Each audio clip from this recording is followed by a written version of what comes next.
Hey YouTube, it's Cards with Michael, here with another box break, but this time of pre-release kits. Sweet, sweet, sweet. Ikoria is finally released, and we have some kits that we want to open on for you guys, let you guys see, just what's in this kit, and yeah. I'll try to talk a little bit about deck construction, though I just kind of trialed doing a video of me talking about deck construction, and it just takes a little bit too much time. So we'll see what I do. This first one though is for Pause. He also has his own YouTube channel. Go check him out. Link in the description will be below. And let's get cracking. So yeah, not many people are actually playing pre-release in paper, so a little bit depressing. But hey, at least we get to open one of these. Hey, yeah. So yeah, each kit has a dice. Look at that. These are spin downs. These are not actually good enough for, like, I wouldn't recommend rolling this to determine who goes first, because technically they are a little bit like, so the 20's here, 19's here, 18's here, 17's here, 16 here. They're actually just called spin downs because, well, you can keep track of life pretty easily because the numbers are always adjacent to each other, and they're, I don't know, you can use them as a dice roll, or I've been told that it's, not the most random, because in some ways you can kind of manipulate it, but hey, if you trust the other guy, it really doesn't matter too much. All right, toss that to the side, and here, our pre-release stamp card. These are always gonna be foil. Someone asked, are they gonna be extended art? I don't think so. I really don't think so at all. That would be weird, because that'd be different from every other set that has had extended art cards. And yeah, funny enough, look at that little stamp. April 18th and 19th, 2020. Yeah, that did not happen. Of course, they'll each have an MTG Arena code. I'm just gonna post the code in the comments so that whoever wants to enjoy it can enjoy it ASAP. All I ask is you comment that you took it. So yeah, there's that, and a nice little stampy stamp. And yeah, here we go. Here's the little card divider and 6 packs. Let's go ahead and open those 6 packs, keeping in mind that we already have a Offspring's Revenge. And I'll just do a light talk about deck construction while doing it. So this first one, I'm just gonna kind of open the packs, and we'll just kind of appreciate the rares. Indata Triumph, a foil Survivor Spawns, an island. So pretty good first hit, got that Triumph. And Triumph is not exactly uncolored with Offspring's Revenge. Though Offspring's Revenge is not the best, like, rare, so we're not looking to play it. Hey, that's a pretty sweet one. Look at that. We got an Ikoria Apex of Death, and perfectly have that Triumph to match. So, sometimes your pool. Oh, and a tap land that's those 2 colors as well. Sometimes your pool just kind of builds itself. You know what I mean?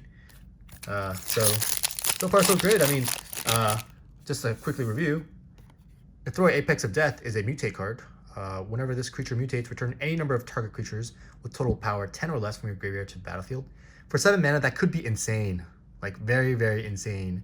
Like, being able to mutate this onto anything, and getting basically even like half of that amount of value would still be really, really good. So do keep in mind, it is power. So any creatures that have 0 power or like 1 power are just like super cheap. 0 power, of course, would be free. So let's look at the next rare. A Hunted Nightmare. All right. Not terrible. It's also in theme, in color.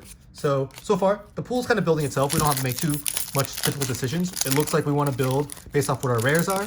And those rares are kind of in the Abzan colors, which is black, green, and white. And we also have this Offspring's Revenge, which is Mardu colors, or red, white, and black. We're looking at it. We're not like super stoked to play it.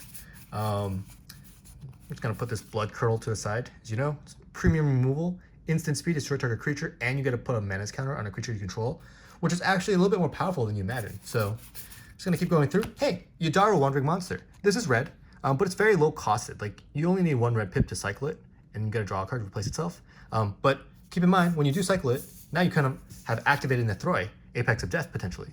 Obviously, this is potentially 4 colors, so we have to proceed with caution, but if you've played the set a little bit, you'll know 4 colors is very doable. Hey, a foil Lead the Stampede. Beautiful. Another tap land. All right. And we got 2 more packs.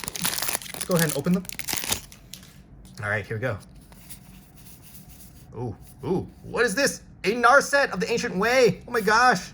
They're in these packs. Beautiful. Look at that. Beautiful. Jeez. All right. Well, this is gonna be annoying because it's in Jeskai colors, but it's a planeswalker. Like how are we not playing a planeswalker? You know what I mean? All right. Here we go. Full capture sphere. All right. And just kind of go through these cards real quick. Nothing really stood out to me, so I'm gonna keep going.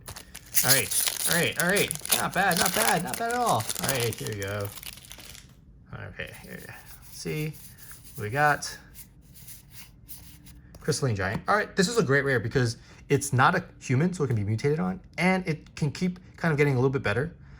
Obviously, some of these counters are better than others, so like, you know, in case you don't know what the card does, at the beginning of combat, on your turn, choose a kind of counter at random that Crystalline Giant doesn't already have. So you're gonna have to figure out a way to do to randomize. I believe someone on Reddit posted kind of like a little website that you can just go to just quickly randomize.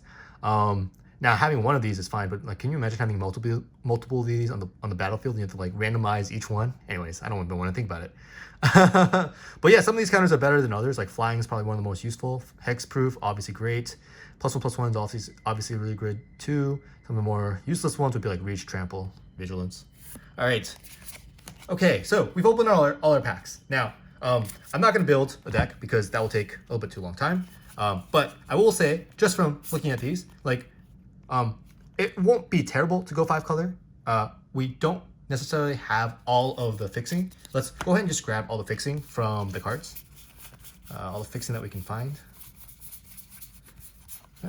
This is not the fixing that you would want, but it is some type of fixing, so grab that. Got two of these Humble Naturalists.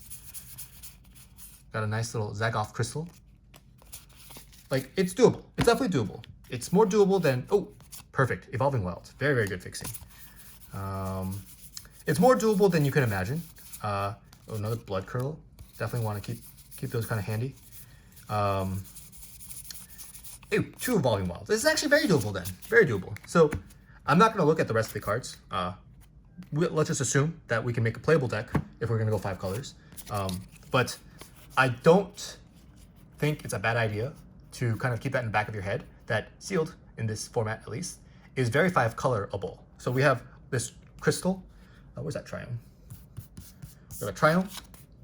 We have 2 Evolving Wilds that effectively can get you any of those colors. And we have 3 tap lands. And then Humble Naturalists that can add 1 mana of any color. It can only be spent to play creature cards, but luckily almost all of your stuff will be creature cards, so not too worrisome. Now, is Narset worth having blue? I think it might be worth considering, but otherwise you would have a pretty decent deck. You have 2 great removal spells. There's probably other removal spells in this pile, but just from looking at that, I would definitely run with at least 3 colors to support Nethroi. Obviously, Nethroi actually is potentially a 2-color card because you really only ever want to mutate. So yeah, those are kind of just my ideas. Build it on your rares, get the fixing, play multiple colors. This is not a format where you necessarily want to do a 2-color streamlined deck. In draft, you might want to do that because if any of you guys have played draft, feel free to add in the comments. But you know, it's a pretty wild game out there, especially with the cycling deck, the Boros cycling deck. Because that deck can just kill you kind of so fast that you're not going to have the time to kind of durdle around, unless you have life gain. Unless you have life gain sources, of course. All right, next we have Mike D. Let's open kit of 6 for you guys, and see what we get. We'll be opening 6 of these in total, so this is the second one. Got 4 more after this. And same thing, we'll try to just talk very lightly about strategy, and kind of your deck build. But on this opening, I'm going to talk about some other things. So if you notice, ooh, sweet rare, Garuda, Doom of Depths, pre-release, very, very, very nice. Same thing.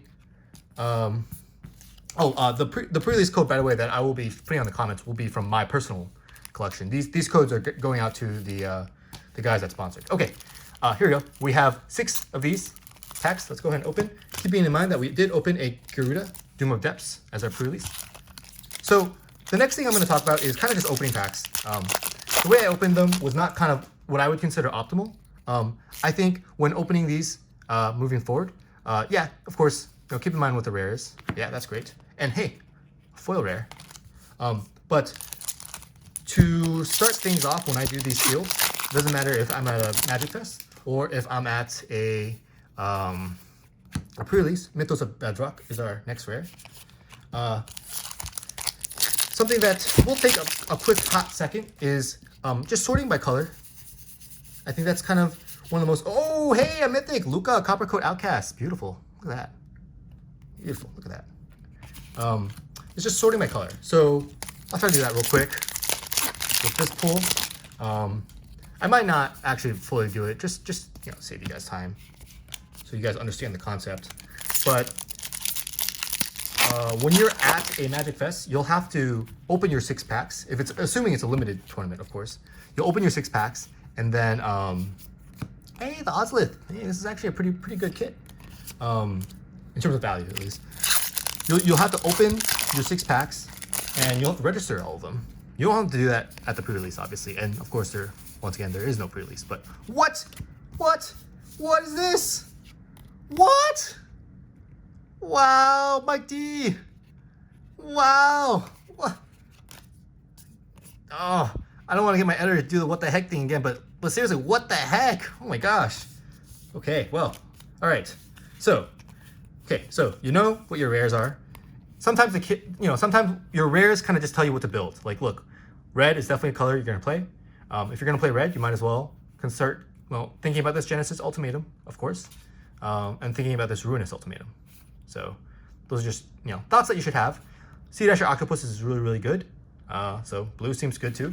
But here, let's just do. Oh, and obviously we have Garuda, Doom of Depth. So kind of awkward because you'll probably not have this as your companion since Luca costs 5 mana.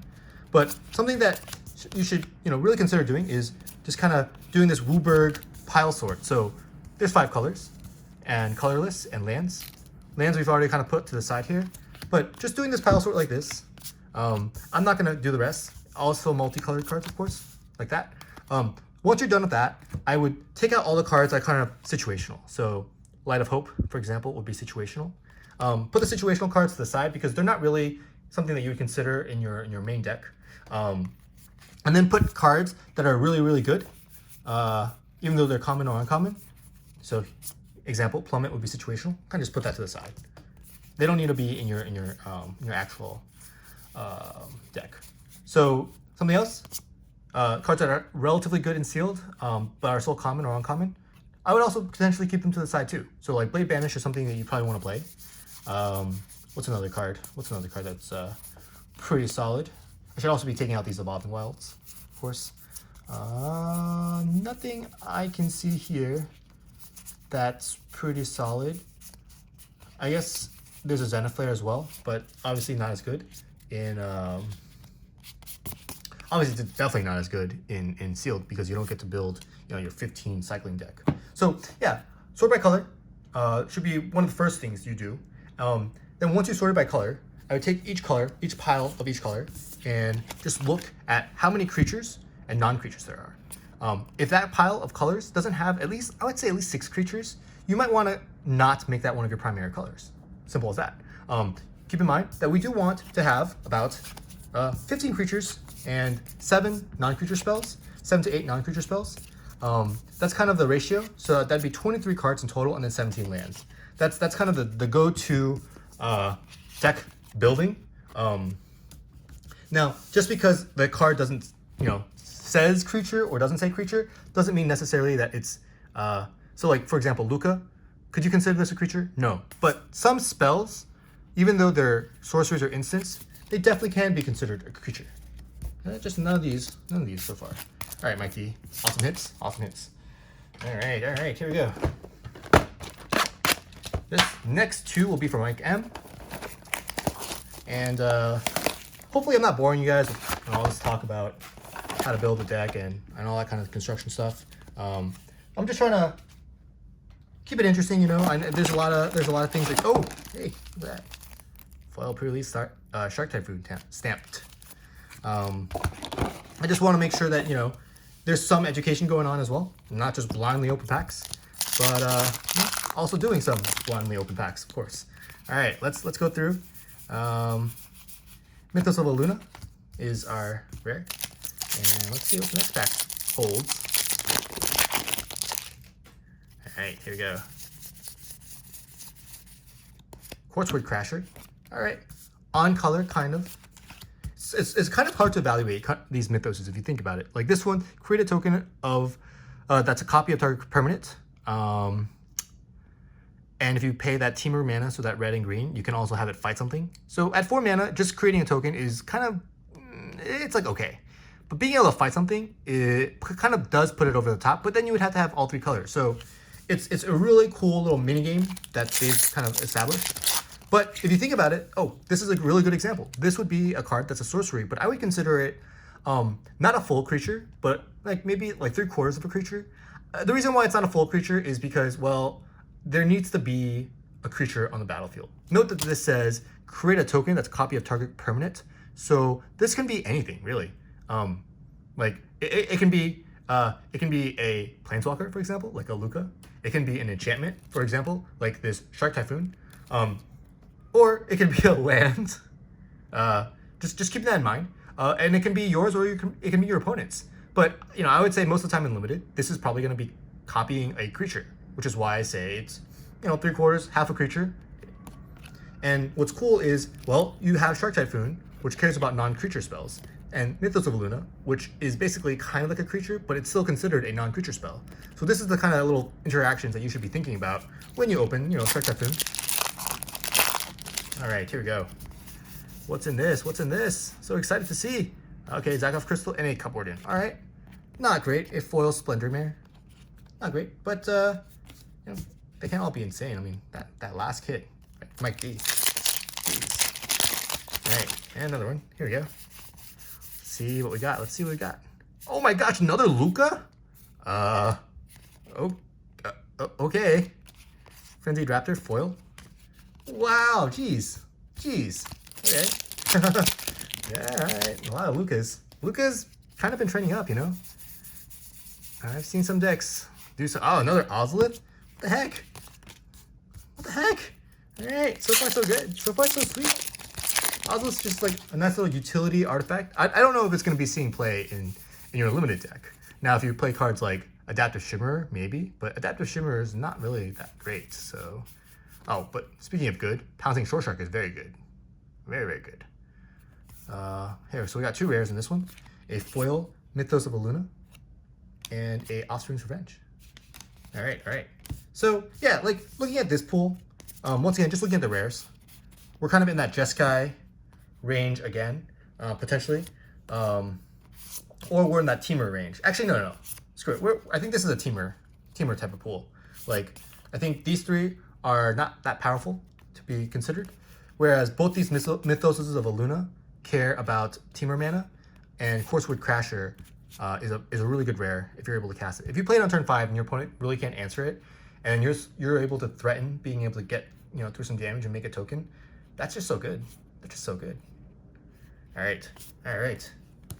That's this pool. Let's put this one away. Open a second one for Mike M. Let's see what we got.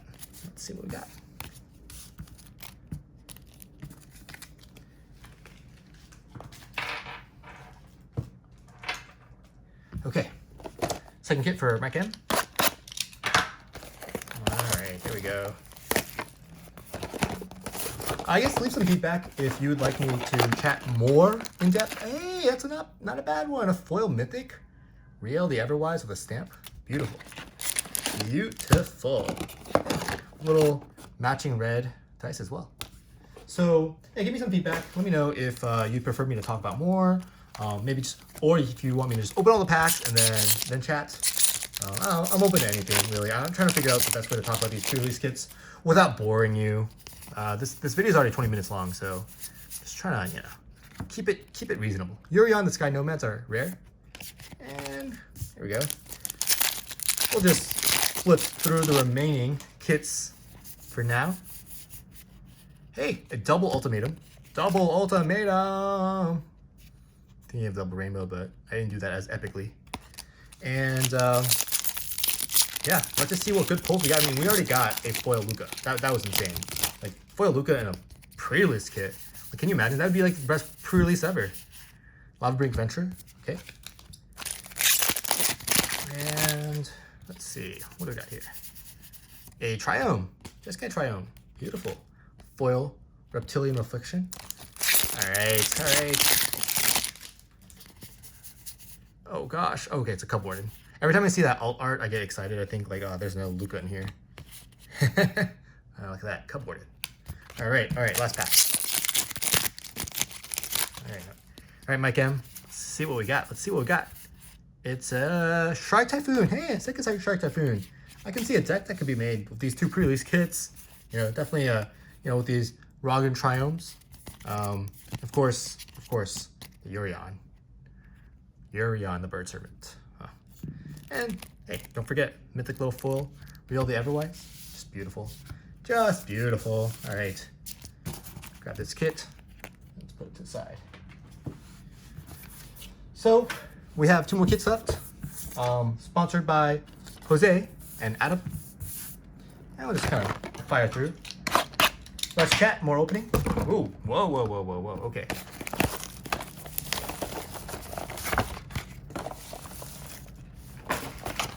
Alright. Start things off. Jose, got a Titan's Nest. And let's see what's in these 6 packs. White token. Oh, white dice. Alright, here we go. Hey, ding, ding, ding, ding, a Triome, a full art Triome. They do exist in these normal packs, and I still get excited when I see them. Very beautiful. Very, very beautiful. Look at that. What a great first rare. All right, Jose. Hey, roll 1 of thoughts. Okay, second rare. Not going to be a limited all-star, that's for sure, but hey. All right, here we go. Oh, look at that. Snapdax, Apex of the Hunt, beautiful. Oh man, I thought I could only get these from the collector packs, but nope, they exist. Look at that. Sweet. Gust of Wind, very good. And let's see, we got 3 more packs left. What do we got? It's Extinction Event. Hey, okay, all right.